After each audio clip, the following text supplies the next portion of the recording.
Muito bem, Fã do Esporte. Boa tarde, já quase boa noite para quem estava acompanhando as partidas das 4 da tarde.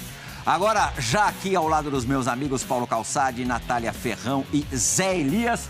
Empates nos jogos das 4 da tarde, aqui na Vila Belmiro, 0-0, Santos e Atlético. No Maracanã, um jogo um pouco mais agitado, Vasco 2, Palmeiras 2. Paulo Calçade, o vascaíno nesse momento, aqueles que quase lotaram o Maracanã hoje, ou os muitos espalhados pelo país, você imagina que a essa altura estão com que tipo de sentimento? Caramba, cedemos uma vitória praticamente certa ou, caramba, podia ter sido pior? Zé, Elias, Natália e Plihal, a tua pergunta é maravilhosa e boa tarde para o fã de esportes que nos acompanha. Por quê? Porque, assim, geralmente o torcedor não tem a consciência de que onde eu estou, de onde veio minha equipe, como é que é o processo de reconstrução. Você está com o time, do outro lado, mais bem construído do futebol brasileiro que é o Palmeiras, e do outro, uma equipe que está se remodelando. Então, o torcedor mais consciente tem que falar, poxa, a gente estava no fundo do poço na segunda divisão até outro dia. Hoje encaramos um dos melhores times do Brasil. Então, não foi, sim, de todo ruim, apesar de ceder o empate. Claro, Plihal, se fosse 2-0 para o Palmeiras e aí o Vasco busca o empate, bom, aí o torcedor estaria feliz da vida com sabor de vitória. Mesmo assim, eu prefiro olhar à distância e perceber que o Vasco conseguiu competir contra uma equipe que é muito difícil. O Vasco, que tinha adversários de Série B até outro dia. E hoje conseguiu encarar um time de Série A e uma equipe daquelas que vai chegar para quase que a semifinal, as finais de tudo. Mas eu acho que o torcedor está bem chateado, meu Plihal. Nath, o torcedor do Palmeiras, eu não tenho a menor dúvida, que cada vez ele tem mais consciência que o time dele é muito porreta. Porque outro time difícil de ser batido, né? Até quando você acha que a coisa já foi.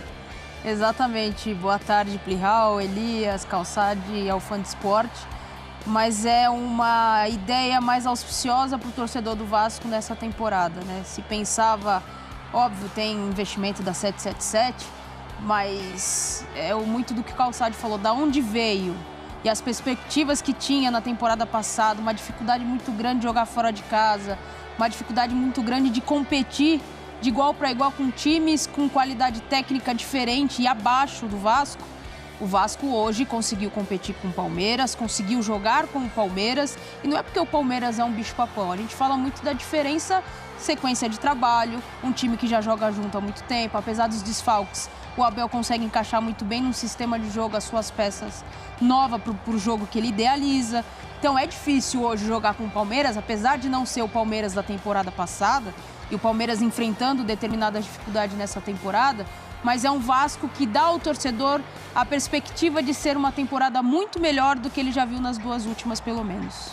Zé, boa tarde, quase boa noite, meu amigo. Gostei, Tô elegante? Tô bonito? Você também. Elegante. Você também, Fernandinho. Muito elegante. Quantas vezes na tua carreira você deu um lançamento como o do Jair hoje pro Alex Teixeira no lance do primeiro gol do Vasco? Boa tarde, professor Calçade. Boa tarde, Natália. Posso falar assim mesmo, Sem titubear. Sem titubear? Assim, por favor, não me entenda mal, muitos.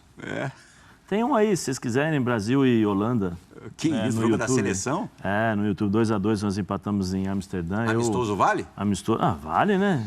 Pela seleção brasileira. Poxa, pela seleção brasileira contra a Holanda, não vale? Então tá bom. Com a seleção da Malásia, a Holanda, né? Poxa, né? Tem alguns, não.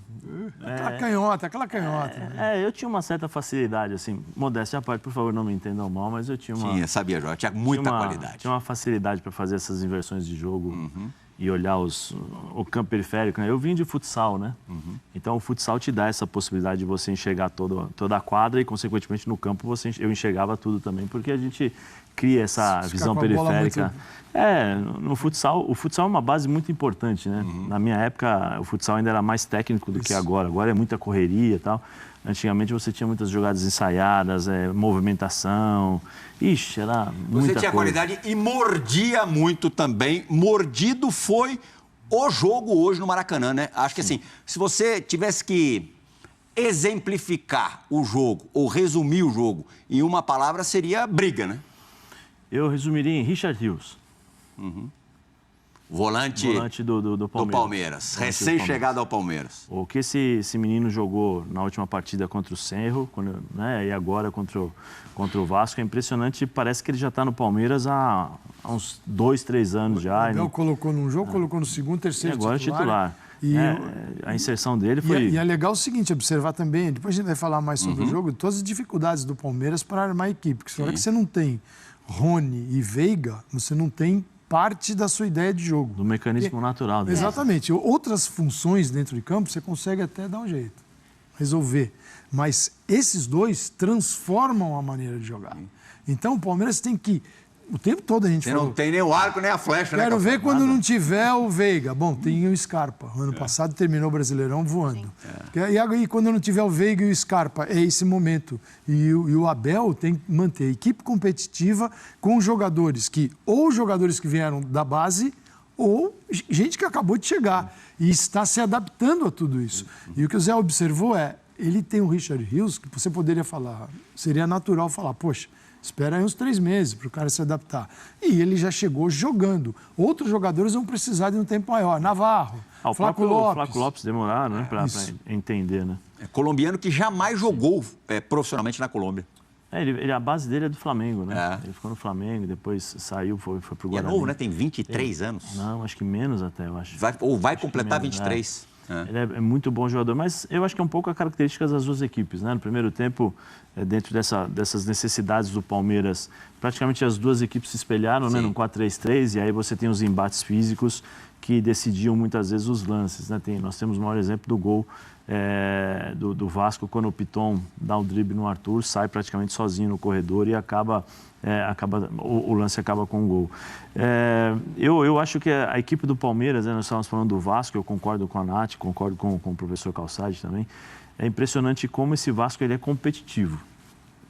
Ele sabe... o Barbieri participou do programa do F90 logo após a vitória, acho que contra o Flamengo. Eu não sei se foi vitória, se foi empate, alguma coisa assim. Teve uma vitória no primeiro encontro entre os times do ano. Eu acho que foi essa. Eu não lembro, nossa, a gente faz o programa todos os dias, então... E ele falou assim, olha, eu perguntei para ele, né? Falei assim, a força do Vasco é saber o momento, saber o que está passando e saber das suas qualidades e pontos fortes e pontos fracos. Ele falou assim, exatamente isso. Então, eu acho que o Vasco sabe o que ele pode fazer, sabe das suas limitações. Agora, jogou contra um time que são 3 anos de um treinador no seu trabalho, né, com o seu trabalho, um trabalho consolidado.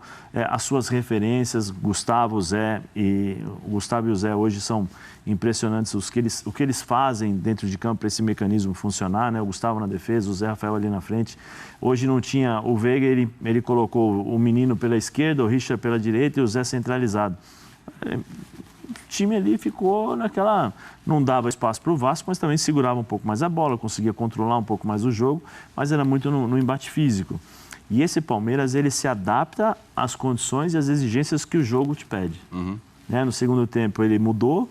Ele colocou o Flaco, né? Ele colocou o Flaco e depois... No final colocou o Hendrick. Ele foi para um 4-4-2, né? Navarro, ele ficou com o Navarro e Flaco. E com o Flaco ali na frente, ele ficou com um 4-4-2. Mudou totalmente a forma de jogar, começou a colocar uma intensidade maior, um ritmo maior. E muda na maior naturalidade, né? Automático. É automático. E não perde qualidade. Não é que eles mudam o sistema de jogo e demoram uns 4, 5 minutos para você ver Não, muda o sistema de jogo e na mesma hora você já vê a mudança de jogo, né? Porque a intensidade é muito alta. Então, para o time adversário é difícil. O que aconteceu? O Vasco foi todinho lá para trás. Dentro das suas limitações, o Vasco não conseguia passar do meio campo. Quando passava, era um jogador com a bola, o Pedro Raul lá na frente, contra 3 defensores do Palmeiras e 2 ou 3 jogadores do Palmeiras tentando recuperar essa bola para jogar. Então, é difícil, mas o resultado hoje para o Vasco foi importantíssimo dentro dessa construção. Né? Os dois muito assim, escalados de uma forma muito para reagir à posse, à recuperação da posse. E o Palmeiras, mais uma vez, é exemplo do que aconteceu contra o Cerro Porteño. O Palmeiras está começando a perder mais bolas do que normalmente perderia ou já no passado perdeu. Mas eu acho que isso aí, viu, Carlos? É muito por conta, acho que, da mudança do Zé. Também. Mas tanto que no jogo do Cerro, o Zé perdeu uma bola daquele volante que está saindo e as costas Mas é um Palmeiras assim, aí você é obrigado a correr para trás e te pega meio despreparado para isso. No segundo tempo, também como quarta-feira, isso já desapareceu. Porque no segundo tempo, o Vasco não acertou uma bola nova. E no primeiro tempo, 3, sendo que 2 foram gols. Então aí é um Palmeiras mais agressivo e reestruturado dentro de campo. Mas é preciso tomar cuidado com isso. Com Veiga, sem Veiga, com Rony. É claro que isso mexe na estrutura, mas isso atrapalha também. Porque ele dá espaço para reagir, o adversário para correr. E os dois muito preparados, um para pegar o outro nas recuperações e acelerar. Nath, vamos mostrar agora os números dos 2 tempos para você também analisar para a gente o que eles dizem, o que eles podem dizer. Posse de bola, ó. O Palmeiras é uma goleada no Vasco. 63% contra 37%. Chutes do Vasco da Gama, 11 no alvo, 3. Do Palmeiras, 13 no alvo, 8. O aproveitamento do Palmeiras em acertar o alvo superior. Grandes chances, 3 para o Vasco, 1 para o Palmeiras. Ações na área rival, 15 no Vasco, 20 no Palmeiras. Passes corretos, 171 do Vasco, e aí, claro, tem a ver também com a posse de bola maior, 370 do Palmeiras. A gente vê uma dificuldade do Vasco de fazer essas transições, né? Muito por esse encaixe que ainda não aconteceu. Essa tentativa do Barbieri encaixar o seu setor de meio de campo, principalmente para a saída ofensiva. E aí tem uma certa dificuldade, às vezes alonga demais a bola, tem dificuldade para recuperar.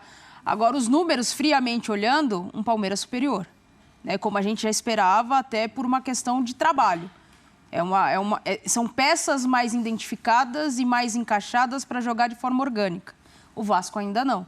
Mas, sem dúvida alguma, acho que para o torcedor palmeirense, o gostinho de que poderia ter saído com a vitória. Pela produção da equipe na segunda etapa. As oportunidades que ele queria, principalmente com o Endrick entrando pelo lado esquerdo e gerando todo o corredor e a intensidade por ali, indo para cima do marcador. Teve 2 ou 3 bolas paradas também que foram muito importantes para o Palmeiras na segunda etapa, mas faltou aquele capricho. A gente viu a questão de chances para o gol, tem intervenções, chutes truncados ali, mas era a sensação de que se o Palmeiras aperta um pouquinho mais, se tivesse talvez ali um pouquinho mais de concentração no último passe ou na finalização, teria saído com a vitória. O Zé falou agora há pouquinho que no final, e efetivamente isso aconteceu, nem tão no final já, durante boa parte do segundo tempo, o Palmeiras deu uma amassada no Vasco. Sim.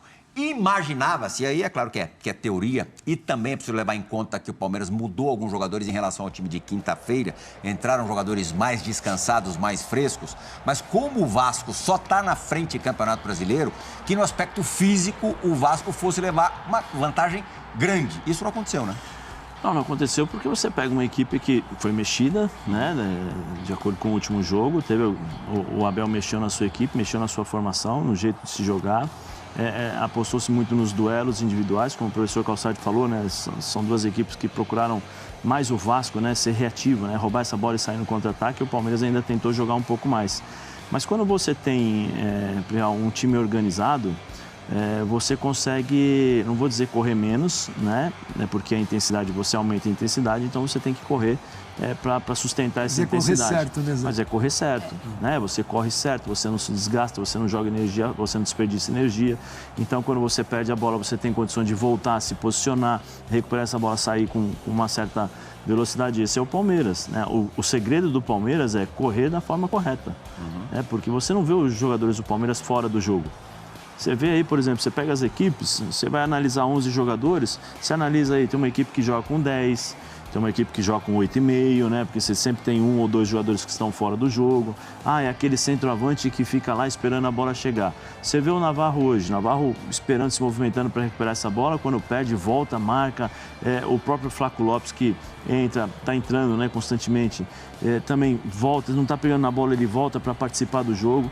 Então isso ajuda demais, né, a manter esse equilíbrio da equipe. E aí as equipes adversárias, por mais que tentem colocar um ritmo, uma questão de velocidade no contra-ataque, É difícil porque sempre você vai encontrar uma equipe bem arrumada, bem organizada e você não tem espaço para jogar. Então você bate e volta, bate e volta. Porque quando você chega para atacar, você sempre tem... O Palmeiras sempre tem superioridade numérica, sempre tem três defensores contra um atacante, ou o cara que está com a bola sempre tem pressão e é difícil de jogar. Então esse é o grande segredo do Palmeiras, né?